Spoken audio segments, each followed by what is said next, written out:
এমন কোন মাধ্যম নাই, এমন কোন ওয়ে নাই সে ধরে নাই। আর তার কাছে আমার কাছে তার দাবিও আছে, কারণ এর আগে 2-3 বার আসার কথা ছিল, কয়েকবার এসে এসে ফিরে গেছি, অনুমতি হয় নাই। এখন দাবার গুটি পাল্টে গেছে, দাবার গুটি পাল্টে গেছে।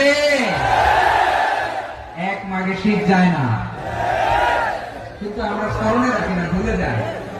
এটাই বড় আফসোস প্রিয় ভাইয়া। তো এটা ওয়ার্ম আপ প্রোগ্রাম, এটা ওয়ার্ম আপ উদ্বোধনী প্রোগ্রাম, বিভাগীয় প্রোগ্রাম আমার জানুয়ারি থেকে শুরু। তো যা যা করছেন আমার সাথে পেকুয়াতে সব কিন্তু বয়ান দিব, ওই জায়গায় সব বলে দিব পেকুয়াবাসী কি করছে। আমি তো ভাবছি পেকুয়ার জেন জি, জেনারেশন জি আমাকে এমন ভাবে রিসিভ করবে, আমার কোনো ব্যাগ পেতে হবে না, কষ্ট পেতে হবে না। আমাকে স্মার্টলি তারা স্টেজে রিসিভ করবে, স্মার্টলি তারা সেফ এন্ট্রি, সেফ